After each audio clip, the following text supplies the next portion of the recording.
Hi friends, welcome back to my channel. ಹೇಗಿದ್ದೀರಾ ಎಲ್ಲರೂ? ನಾನಿವತ್ತು ನಿಮಗೆ ಒಂದೊಳ್ಳೆ ರೆಸಿಪಿ ತೋರಿಸ್ತೀನಿ. ಯಾರಿಗೆ ತಾನೇ ಮಾವಿನ ಹಣ್ಣು ಅಂದರೆ ಇಷ್ಟ ಇರಲ್ಲ ಹೇಳಿ? ಮಾವಿನ ಹಣ್ಣು ಇಷ್ಟಪಡ್ತಿರೋ ಯಾರಾದರೂ ಇದ್ದಾರಾ? ಅದರಲ್ಲಿ ನಮ್ಮ ಊರ ಕಡೆ ಅಥವಾ ಊರ ಕಡೆ ಕಾಟು ಮಾವಿನ ಹಣ್ಣು ಅಂದರೆ ಕಾಡು ಮಾವಿನ ಹಣ್ಣು ಸಿಗುತ್ತೆ. ಅದಂತೂ ತುಂಬ ಚೆನ್ನಾಗಿರುತ್ತೆ. ನಾನಿವತ್ತು ಅದರದ್ದು ಒಂದು ರೆಸಿಪಿ ತೋರಿಸೋಣ ಅಂತ ಬಂದಿದ್ದೀನಿ. ನಾನಿಲ್ಲಿ ಒಂದು 7 ಕಾಡು ಮಾವಿನ ಹಣ್ಣು ತೊಗೊಂಡಿದ್ದೀನಿ. ಅದನ್ನು ಸಿಪ್ಪೆ ತೆಗೆದು ಇಟ್ಕೊಂಡಿದ್ದೀನಿ, ತೊಳೆದು ಸಿಪ್ಪೆ ತೆಗೆದು ಇಟ್ಕೊಂಡಿದ್ದೀನಿ. ಆ ಸಿಪ್ಪೆಯಲ್ಲಿ ಪಲ್ಪ್ ಇರುತ್ತೆ, ಅದನ್ನು ನಾನು ನೀರು ಹಾಕಿ ಈ ಥರ ಕಿವುಚಿ ಇಟ್ಕೊಂಡಿದ್ದೀನಿ. ಇದು ಸಿಪ್ಪೆದು ನೀರು. ನಂತರ ಅದಕ್ಕೆ ಬೆಲ್ಲ ಇಟ್ಕೊಂಡಿದ್ದೀನಿ. ಇದು ಸ್ವಲ್ಪ ಜಾಸ್ತಿನೇ ಬೆಲ್ಲ ಇಟ್ಕೊಂಡು, ಯಾಕೆಂದರೆ ನಮ್ಮ ಮನೇಲಿರೋಂಥ ಕಾಡು ಮಾವಿನ ಹಣ್ಣು ಸ್ವಲ್ಪ ಹುಳಿ ಜಾಸ್ತಿ, ಅದಕ್ಕೋಸ್ಕರ ಜಾಸ್ತಿ ಬೆಲ್ಲ ಇಟ್ಕೊಂಡಿದ್ದೀನಿ. ನಂತರ ರುಚಿಗೆ ತಕ್ಕಷ್ಟು ಉಪ್ಪು, ಮಸಾಲೆ ಮಾಡ್ಕೋಬೇಕು. ಅದಕ್ಕೋಸ್ಕರ ಅರ್ಧ ಕಡಿಯಷ್ಟು ತೆಂಗಿನಕಾಯಿ ತುರಿ ಇಟ್ಕೊಂಡಿದ್ದೀನಿ. ನಂತರ ಇದಕ್ಕೆ ನಾನು 1.5 ಟೀ ಸ್ಪೂನಷ್ಟು ಸಾಸಿವೆ ಇಟ್ಕೊಂಡಿದ್ದೀನಿ. ಒಂದು 5 ಬ್ಯಾಡಗಿ ಮೆಣಸಿನ್ಕಾಯಿ ಇಟ್ಕೊಂಡಿದ್ದೀನಿ. ಸ್ವಲ್ಪ ಕರಿಬೇವು ಇಟ್ಕೊಂಡಿದ್ದೀನಿ ಒಗ್ಗರಣೆಗೆ. ನಂತರ ಸ್ವಲ್ಪ ಅರಿಶಿನ. ಇಷ್ಟೇ ಇಂಗ್ರೀಡಿಯೆಂಟ್ಸ್ ಬೇಕಾಗೋದು.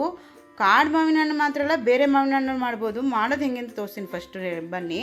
ನಂತರ ಇವಾಗ ಏನು ಮಾಡಬೇಕು, ಒಂದು ಪಾತ್ರೆ ತೊಗೊಂಡು ನಾವು ಸಿಪ್ಪೆ ತೆಗೆದಿಟ್ಕೊಂಡಿರೋ ಅಂಥ ಮಾವಿನ ಹಣ್ಣು ಏನಿದೆಯಲ್ಲ ಅದನ್ನು ಆ ಪಾತ್ರೆ, ಒಂದು ಅಗಲವಾಗಿರೋ ಪಾತ್ರೆಗೆ ಹಾಕ್ಕೊಂಡು ಇದನ್ನು ಒಂದು ಸತಿ ಚೆನ್ನಾಗಿ ಕೈಯಲ್ಲೇ ಕಿವುಚ್ಕೋಬೇಕು. ಯಾಕೆಂದರೆ ಇದರಲ್ಲಿ ಪಲ್ಪ್ ಇರುತ್ತೆ, ಅದು ನಿಮಗೆ ಕಿವುಚ್ಕೊಂಡ್ರೇ ಅದ್ರ ರಸ ಬಿಡೋದು.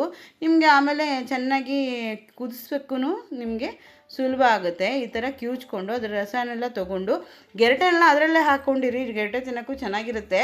ಇವಾಗ ಏನು ಮಾಡಬೇಕು, ನಾವು ಸಿಪ್ಪೆನ ಕಿವುಚ್ಕೊಂಡು ಇಟ್ಕೊಂಡಿದ್ವಲ್ಲ ನೀರು, ಅದನ್ನು ಹಾಕ್ಕೊಂಡು ನಂತರ ಇದಕ್ಕೆ 1 ಟೀ ಸ್ಪೂನಷ್ಟು ಅರ್ಧ ಟೀ ಸ್ಪೂನಷ್ಟು ಅರಿಶಿನ, ನಂತರ ಬೆಲ್ಲ. ನೀವು ತೊಗೊಂಡಿರೋ ಮಾವಿನ ಹಣ್ಣು ಎಷ್ಟು ಹುಳಿ ಇದೆ ನೋಡ್ಕೊಂಡು ಹಾಕ್ಕೊಳ್ಳಿ. ನಂದು ಜಾಸ್ತಿ ಹುಳಿ ಇದೆ, ಅದಕ್ಕೋಸ್ಕರ ಸ್ವಲ್ಪ ಜಾಸ್ತಿ ಸಿಹಿ ಇದ್ದರೆ ಚೆನ್ನಾಗಿರುತ್ತೆ, ಅದಕ್ಕೆ ಹಾಕ್ಕೊಂಡಿದ್ದೀನಿ. ನಂತರ ಇದಕ್ಕೆ ರುಚಿಗೆ ತಕ್ಕಷ್ಟು ಉಪ್ಪು ಹಾಕ್ಕೊಂಡು ಚೆನ್ನಾಗಿ ಒಂದು ಸತಿ ಮಿಕ್ಸ್ ಮಾಡಬೇಕು. ಚೆನ್ನಾಗಿ ಮಿಕ್ಸ್ ಮಾಡಿಬಿಟ್ಟು, ಬೆಲ್ಲ ಏನು ಕರಗಲ್ಲ, ಮಿಕ್ಸ್ ಮಾಡಿಬಿಟ್ಟು ಒಂದು ಸತಿ ಮಿಕ್ಸ್ ಮಾಡಿಬಿಟ್ಟು ಎಲ್ಲನೂ ಬೆಳೆಯೋ ಥರ ಮಿಕ್ಸ್ ಮಾಡಿಬಿಟ್ಟು ಇದನ್ನು ಒಲೆಯಲ್ಲಿ ಕುದಿಯೋಕ್ಕಿಡಬೇಕು. ಇದು ಚೆನ್ನಾಗಿ ಕುದಿಬೇಕು. ಇದು ಕುದಿಯೋಷ್ಟರಲ್ಲಿ ನಾವು ಈ ಕಡೆ ಏನು ಮಾಡೋಣ, ಮಸಾಲೆ ರೆಡಿ ಮಾಡೋಣ. ಅದಕ್ಕೆ ನಾವೇನು ಮಾಡಬೇಕು, ಒಂದು ಮಿಕ್ಸಿ ಜಾರ್ ತೊಗೋಬೇಕು. ಒಂದು ಮಿಕ್ಸಿ ಜಾರ್ ತೊಗೊಂಡು ಅದಕ್ಕೆ 1 ಟೀ ಸ್ಪೂನಷ್ಟು ಸಾಸಿವೆ ಮತ್ತು ಒಣಮೆಣ್ಸಿನ್ಕಾಯಿ. ನಾನಿಲ್ಲಿ 5 ಒಣಮೆಣ್ಸಿನ್ಕಾಯಿ ಇಟ್ಕೊಂಡಿದ್ದೀನಿ ಖಾರಕ್ಕೆ. ಎಷ್ಟು ಬೇಕಷ್ಟು ನೀವು ತೊಗೋಬೋದು, ಬಟ್ ಸಾಕಾಗುತ್ತೆ ಅಷ್ಟೇ. ನಾನು ತೊಗೊಂಡಿರೋ ಅಂದಾಜು ಮಾವಿನ ಹಣ್ಣಿಗೆ ಇದಿಷ್ಟು ಸಾಕಾಗುತ್ತೆ. ನಂತರ ಇದಕ್ಕೆ ತೆಂಗಿನಕಾಯಿ ತುರಿ ಹಾಕ್ಕೊಂಡು ಮೊದಲಿಗೆ ನೀರು ಹಾಕ್ಕೊಳ್ದೇನೆ ರುಬ್ಕೊಂಡು ನಂತರ ಒಂದು ಸತಿ ರುಬ್ಕೊಂಡು ಆದಮೇಲೆ ನಂತರ ಇದಕ್ಕೆ ಸ್ವಲ್ಪ ನೀರು ಹಾಕ್ಕೊಂಡು ಇದು ಚೆನ್ನಾಗಿ ನುಣ್ಣಗಾಗೋ ಥರ, ಮಸಾಲೆ ನುಣ್ಣಗಾಗೋ ಥರ ರುಬ್ಕೊಂಬರ್ಬೇಕು. ಓಕೆನಾ? ನಾನು ರುಬ್ಕೊಂಬಂದಿದ್ದೀನಿ. ನಂತರ ಇಲ್ಲಿ ನೋಡಿ, ಇದು ಮಾವಿನ ಹಣ್ಣು ಕೂಡ ಕುದೀತಾ ಇದೆ.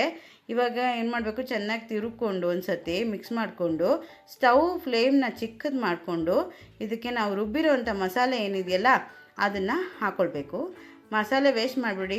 ಇದಕ್ಕೂ ಕೂಡ ಸ್ವಲ್ಪ ನೀರು ಹಾಕ್ಕೊಂಡಿದ್ದೀನಿ ನಾನು. ನಂತರ ಇದನ್ನು ಮಸಾಲೆ ಎಲ್ಲ ಹಾಕ್ಕೊಂಡಾದಮೇಲೆ ಇದನ್ನು ಮಸಾಲೆ ಎಲ್ಲ ಚೆನ್ನಾಗಿ ಬೆರೆಯೋ ತನಕ ಒಂದು ಸತಿ ಮಿಕ್ಸ್ ಮಾಡಬೇಕು, ಚೆನ್ನಾಗಿ ಬೆರಿಬೇಕು.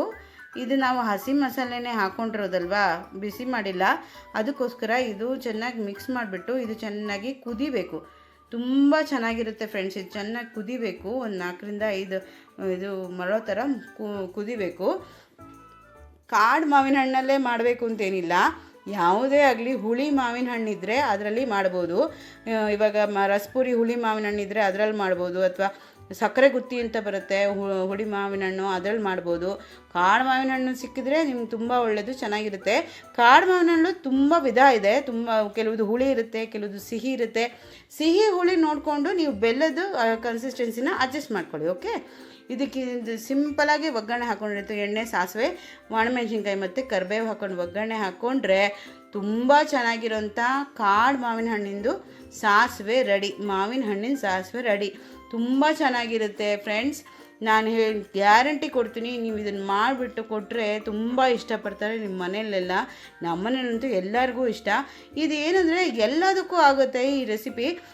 ಈ ಮಾವಿನ ಹಣ್ಣಿನ ಸಾಸಿವೆ ಅಂತ ಏನು ಇದೆಯಲ್ಲ, ನಾನು ಮಾಡಿ ತೋರಿಸಿರೋದು ಈ ಥರ ಮಾಡಿ ನೋಡಿ.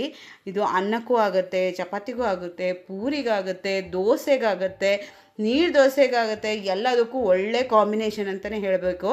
ತುಂಬ ಚೆನ್ನಾಗಿರುತ್ತೆ. ಒಂದು ಸತಿ ಮಾಡಿದರೆ ಪದೇ ಪದೇ ಮಾಡ್ಕೊಳ್ತೀರಾ, ಅಷ್ಟು ಚೆನ್ನಾಗಿರುತ್ತೆ. ಕಾಡು ಮಾವಿನ ಹಣ್ಣೇ ಬೇಕಂದರೆ ನಿಮ್ಮ ಮಂಗಳೂರು ಸ್ಟೋರಲ್ಲಿ ಟ್ರೈ ಮಾಡ್ಬೋದು, ಅಲ್ಲಿ ಖಂಡಿತ ಸಿಗುತ್ತೆ. ಸಿಗಲ್ಲ ಅಂದರೆ ನಿಮ್ಮ ಊರ ಕಡೆ ಎಲ್ಲಾದರೂ ಮಾವಿನ ಹಣ್ಣು ಸಿಕ್ಕರೆ, ಆದರೆ ಹುಳಿ ಆಗಿರೋ ಮಾವಿನ ಹಣ್ಣು ಸಿಕ್ಕಿದ್ರೆ ಅದರಲ್ಲೂ ಮಾಡ್ಬೋದು. ಸಿಹಿ ಮಾವಿನ ಹಣ್ಣಲ್ಲೂ ಮಾಡ್ಬೋದು. ಬಟ್ ನೀವು ಸಿಹಿ ಮಾವಿನ ಹಣ್ಣು ತೊಗೊಂಡು ಮಾಡಿದರೆ ಏನಂದರೆ ಬೆಲ್ಲ ಸ್ವಲ್ಪ ಕಡಿಮೆ ಹಾಕ್ಕೊಳ್ಬೇಕು ಅಷ್ಟೇ.